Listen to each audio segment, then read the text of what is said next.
अगर हम सब इकट्ठे काम करेंगे, सब समाजी, इधर केन्या में भी, बाहर की दुनिया वाले भी, अफ्रीका में भी, अगर सब इकट्ठे काम करेंगे फिर आर्य समाज का काम बढ़ेगा। कोई विचारधारा, संस्कृति या सभ्यता कैसे मीलों तक की यात्रा करती हुई एक महाद्वीप से दूसरे महाद्वीप तक जाती है। न केवल यात्रा करती वहां पहुंचती है, बल्कि उस महाद्वीप पर एक शिलालेख बन जाती है। जानेंगे आज एक एक करके। आप सभी को नमस्ते।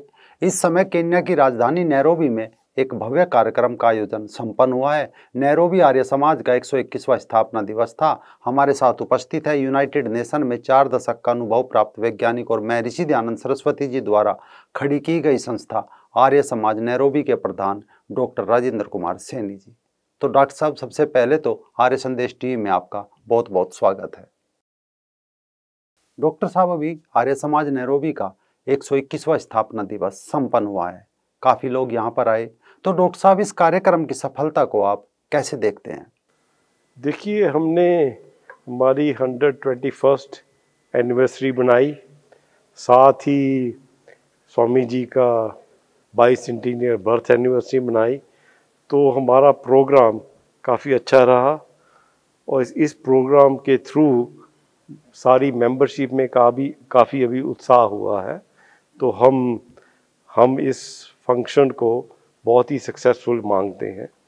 साथ ही साथ हमारे साथ बाहर के देशों के समाज के मेंबर भी आए। आर्य प्रतिनिधि सभा दिल्ली से विनय जी आए, अमेरिका से भुवनेश जी आए, साउथ अफ्रीका के सारे अधिकारी वर्ग यहाँ थे, मॉरिशस से कुछ कारणवश नहीं आ सके, लेकिन सब आर्य समाजों को ग्लोबली हमने कोशिश की है कि इकट्ठे हों और हम इकट्ठे मिलकर स्वामी जी की भी एनिवर्सरी मनाएं और साथ ही हमारी जो 121st एनिवर्सरी उसको मनाएं। डॉक्टर साहब, कार्यक्रम की सफलता की शुभकामनाओं के साथ मेरा एक सवाल भी है कि आप भविष्य में आर्य समाज नैरोबी को कैसे देखते हैं?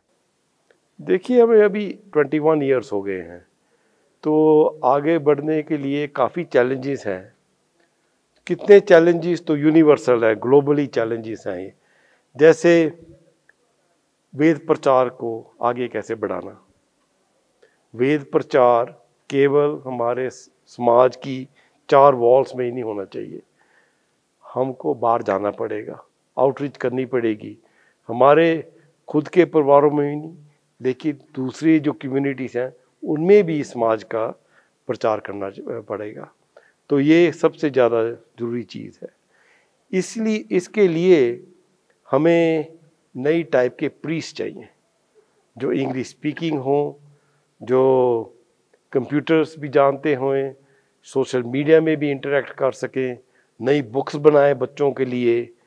ये सारा काम करना पड़ेगा अगर हमने अपने युवक को भी साथ जोड़ना है और प्रचार करना है।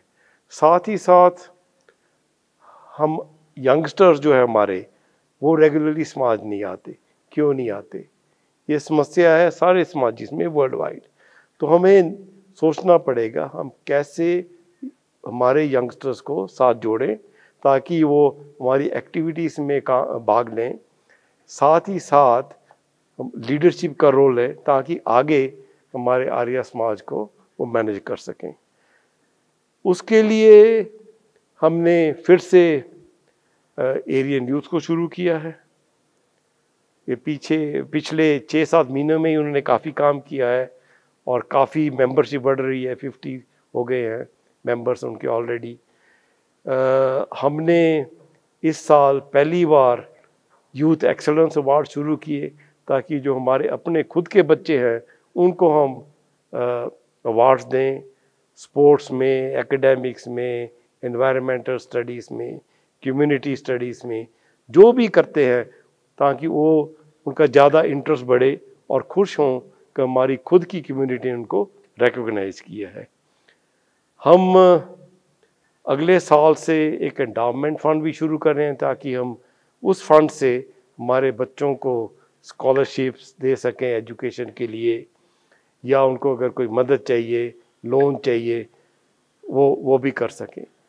आइडिया है कि हम बच्चों को इस मीडियम से अट्रैक्ट करें ताकि समाज में आए और आगे काम करें और साथ ही लीडरशिप रोल लें। साथ ही साथ अभी इस समय में कोई भी समाज, कोई भी इंस्टीट्यूशन, कोई भी ऑर्गेनाइजेशन अकेले सर्वाइव नहीं कर सकती। तो इसीलिए हमने हमारे जो समाजिस्ट हैं बाहर के, उन सबको बुलाया ताकि हम इकट्ठे बैठकर सोचें कि हम कैसे कोऑपरेट कर सकते हैं, कैसे समाज का काम आगे बढ़ा सकते हैं, चाहे वो प्रचार हो, प्रोडक्शन ऑफ लिटरेचर हो या यूथ का काम हो। और हम सब ने ये भी सोचा है कि अगले साल ग्लोबल यूथ कॉन्फ्रेंस यहाँ नैरोबी में होगी, जहाँ पर हम बच्चों से पूछेंगे उनकी क्या प्रॉब्लम्स हैं, क्या समस्याएं हैं, ताकि हम उन समस्याओं को एड्रेस कर सकें। ये प्रोग्राम है हमारा आगे जाते हैं। डॉक्टर साहब, एक थोड़ा सा अलग प्रश्न है। ये प्रश्न व्यक्तिगत भी है और सार्वजनिक भी। आपका करीब 4 दशक से यूनाइटेड नेशन से जुड़े रहना, साथ ही नैरोबी में आर्य समाज के कार्य भी देखना, दोनों एक साथ ये काम कैसे किया? आखिर ये प्रेरणा कहाँ से मिली? देखिए, मेरे जो पिताजी थे उन्होंने भी आर्य समाज नैरोबी का बहुत काम किया। आर्य प्रतिनिधि सभा ईस्ट अफ्रीका के 2 बार प्रधान रहे हैं। मेरी माताजी वो भी आर्य समाज की प्रधान रही हैं, 2 बार सेक्रेटरी भी रही हैं, स्कूल मैनेजर रही हैं बहुत साल। उन्होंने स्कूल भी जो आर्य वैदिक एकेडमी का है उन्होंने शुरू किया था। पिताजी ने नकुरू में भी स्कूल शुरू किया था, समाज शुरू की थी। तो ये सारे संस्कार हैं उनके जो हम आगे लेकर काम कर रहे हैं, और ईश्वर हमें और शक्ति दे और काम करें। हमारे जो ग्रैंडफादर थे वो कुसुमू में थे, वो भी आर्य समाज के पक्के प्रचारक थे कुसुमू में। तो इस प्रकार हमारी परंपरा चलती रहती है और जोश है समाज के कुछ करें। खासकर कभी जो प्रॉब्लम्स आ रही हैं बच्चों की, वेद प्रचार की, ये अकेले हम सॉर्ट आउट नहीं कर सकते, सबको मिलकर बैठकर सोचना पड़ेगा आगे कैसे समाज को लेकर जाना है। डॉक्टर साहब, अक्सर कहा जाता है कि एक साइंटिस्ट नास्तिक हो जाता है, उसके लिए धर्म और ईश्वर का कोई खास मूल्य नहीं रहता, लेकिन आपने कैसे इस अवधारणा से हटकर काम किया? वैदिक धर्म और ईश्वर में अपना अडिग विश्वास भी रखा, साथ ही अफ्रीकन यूनियन हो या यूरोपियन यूनियन, दोनों से आपको सम्मान और पुरस्कार भी मिले। तो ये सब कैसे किया? देखो, जो साइंटिस्ट होता है उसका काम क्या होता है?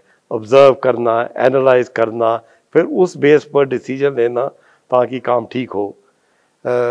ये जो प्रिंसिपल्स हैं वही इधर आर्य समाज की मैनेजमेंट ने हम लाए हैं, ताकि मैनेजमेंट भी जो हमारी है वो मॉडर्न हो। ओके, सोचे बैठे क्या प्रॉब्लम्स है, क्या इश्यूज है, उसके प्रॉस क्या है, कॉन्स क्या है, उस बेसिस पर हम डिसीजन लें, आगे चलें। तो मैं समझता हूँ जो मेरा साइंटिफिक कैरियर है उसकी बेसिस पर आर्य समाज को भी कुछ लाभ होगा कि हम कैसे आर्य समाज की मैनेजमेंट को करें और आगे काम बढ़ाएं। डॉक्टर साहब, अंत में बहुत कम शब्दों में संस्था के लोगों को आप क्या संदेश देना चाहेंगे? मैं तो अंत में यही कहना चाहूँगा सबको कि देखो, हमारी आर्य समाजों की दुर्घटना है, बैड फॉर्चून है कि हमारी कोई ग्लोबल बॉडी अच्छी नहीं है। लेकिन अगर हम सब इकट्ठे काम करेंगे, सब समाजिस्ट, इधर केन्या में भी, बाहर की दुनिया वाले भी, अफ्रीका में भी, अगर सब इकट्ठे काम करेंगे फिर आर्य समाज का काम बढ़ेगा। और हमें अफ्रीका में हमारा प्रॉब्लम क्या है, हमारे मेंबर्स कम हो रहे हैं लेकिन फिर भी हैं काफ़ी। उनका कैसे हम उत्साह बनाए रखें ताकि हमारी समाज चलती रहे, वो हमारा मेजर ऑब्जेक्टिव है। डॉक्टर साहब, आपका बहुत बहुत आभार। आपने हमारे दर्शकों को अपना बेहद कीमती समय दिया। वैदिक धर्म और विज्ञान दोनों को आपका निरंतर सहयोग मिलता रहे, इसी कामना के साथ पुनः एक बार फिर आपका दिल से आभार।